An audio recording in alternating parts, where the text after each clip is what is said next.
राष्ट्रीय जनता दल एक परिवारवादी पार्टी है, वंशवादी पार्टी है, भ्रष्टाचार को जन्म देती है, भ्रष्टाचारवादी पार्टी है। आप देख रहे हैं कि किस तरह से भ्रष्टाचार के कारण ही, भ्रष्टाचार में लिप्त रहने के कारण ही ईडी, सीबीआई और आईटी का चक्कर इनको लगाना पड़ता है।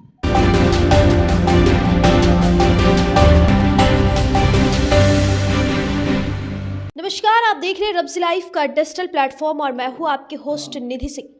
देखिए, पक्ष और विपक्ष में आपसी में ही बार और पलटवार का दौर इस वक्त राजनीति गलियारे में जारी है। हम सीधे तौर पे बातचीत करेंगे। हमारे साथ बातचीत करने के लिए जेडीयू से प्रवक्ता हेमराज राम जी हैं। कैसे देखते हैं सर, फतेह बहादुर का एक बड़ा बयान आता है। वह कहते हैं मंदिर और मस्जिद को लेकर, कहते हैं कि जो उस ओर जाता है वो सकारात्मक रूप से वो ऐसा नहीं होता है, वो गलत बात बोलते हुए नजर आए। कैसे देखते हैं? देखिए, जब हमसे आप पूछ रहे हैं तो जनता दल का साफ मानना है, हम संविधान में पूरी आस्था रखते हैं, संविधान को गीता, कुरान और बाइबल की तरह पवित्र ग्रंथ मानते हैं और संविधान इस बात की इजाज़त नहीं देता कि आप किसी धर्म के ऊपर उंगली उठाइए। एक संवैधानिक पद पर बैठा हुआ आदमी अगर इस तरह का बयान देते हैं तो निश्चित रूप से ये सवाल खड़ा होता है। और दरअसल हम तो उनसे यही कहना चाहेंगे कि अगर यही बात बोलना है तो अपने पद से उन्हें इस्तीफा दे करके अब समाज सुधारक बन करके जाके समाज के बीच में अपना सारंगी बजाए, लेकिन एक संवैधानिक पद पे रह के इस तरह का बयान देना कहीं से उचित नहीं। राजद से जो जाने माने नेता हैं जगदानंद सिंह, वो जब से बिहार में उपचुनाव हुआ है तब से वो पार्टी कार्यालय नहीं आ पा रहे हैं। आखिर कई बार ऐसी चर्चाएं हो रही है कि कहीं वो इस्तीफा तो नहीं दे दिए हैं, जिसको स्वीकार आरजेडी से नहीं किया गया है। क्या कुछ लगता है इस मैटर पे? दरअसल जो राष्ट्रीय जनता दल जिसके नेता हैं जगदानंद बाबू, अब उनको क्या उसमें सम्मान मिलता है नहीं मिलता है, अब तो इसका जवाब वही देंगे। लेकिन राष्ट्रीय जनता दल एक परिवारवादी पार्टी है, वंशवादी पार्टी है, भ्रष्टाचार को जन्म देती है, भ्रष्टाचारवादी पार्टी है। आप देख रहे हैं कि किस तरह से भ्रष्टाचार के कारण ही, भ्रष्टाचार में लिप्त रहने के कारण ही ईडी, सीबीआई और आईटी का चक्कर इनको लगाना पड़ता है।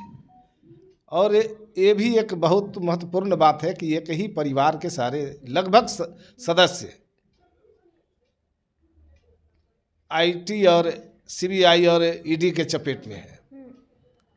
तो ऐसी पार्टियों के जो नेता हैं, जो आरजेडी के नेता हैं, जो एक परिवार की पार्टी है, तो इसमें जो लोग लोकतंत्र खोजेंगे तो लोकतंत्र तो मिलने वाला नहीं है।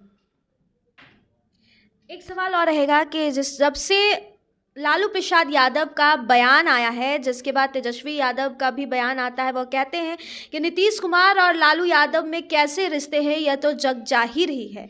कैसे देखते हैं इसको? अब वो क्या बोलते हैं, उनके हर सवाल का जवाब देने के लिए माने कोई ज़रूरी नहीं है कि हम दे दें जवाब। लेकिन महत्वपूर्ण बात यह है कि तेजस्वी जी के पास अब जन सरोकार से जुड़े हुए कोई मुद्दे नहीं हैं और इन्हें बिहार की जनता ने तो सत्ता के लायक समझा नहीं। इन्हें बैठा दिया विपक्ष में, विधानसभा में विपक्ष के नेता तेजस्वी जी, विधान परिषद में विपक्ष के नेता राबड़ी जी, और बिहार की जनता ने देखा कि इन्हें विपक्ष में बैठाने से भी कोई फायदा नहीं मिला। बिहार की जनता को ये विपक्ष की भी भूमिका अदा करने में काफ़ी पीछे रह गए। आपने देखा कि सदन में अभी 5 दिनों का सत्र चला, 5 दिनों के सत्र के दौरान जो विपक्षी दलों का जो भूमिका होना चाहिए, भूमिका अदा करने में बहुत पीछे रह गए, सवाल खड़ा करने में पीछे रह गए। जन सरोकार से जुड़े हुए सवाल इन्हें खड़ा करना चाहिए, जनता की आवाज़ उठानी चाहिए, इसमें काफ़ी पीछे रह गए। सबसे ज़्यादा सवाल तो सत्ताधारी दल के विधायकों ने ही उठाया था, जिस पर सकारात्मक काम हो रहा है, सकारात्मक पहल हुआ और अच्छा काम भी हो रहा है।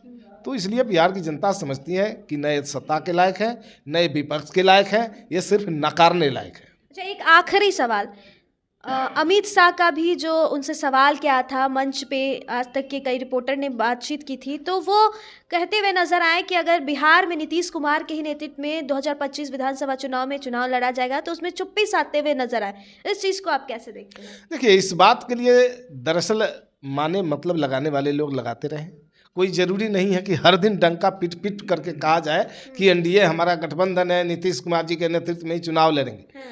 अरे जब विधिवत रूप से एनडीए ने घोषणा कर दिया है कि बिहार विधानसभा का चुनाव जो 2025 में आने वाला है, एनडीए जो है नीतीश कुमार जी के ही नेतृत्व में चुनाव लड़ेगा और 225 से ज़्यादा सीटें जीतने का लक्ष्य रखा गया है। और इस लक्ष्य को प्राप्त करने के लिए एनडीए के सारे नेता कार्यकर्ता मजबूती के साथ क्षेत्र में लगे हुए हैं ताकि हम अपने लक्ष्य को आसानी से प्राप्त कर सकें। तो चलिए ये थे हमारे साथ बातचीत करने के लिए जेडीयू से प्रदेश प्रवक्ता हेमराज राम जी, जिन्होंने सीधे तौर पे साफ कर दिया है कि एनडीए के नेतृत्व में नीतीश कुमार के ही चेहरे पर 2025 विधानसभा चुनाव लड़ा जाएगा। खैर, इस वीडियो के माध्यम से आपकी क्या प्रतिक्रिया होगी कमेंट में ज़रूर बताइएगा।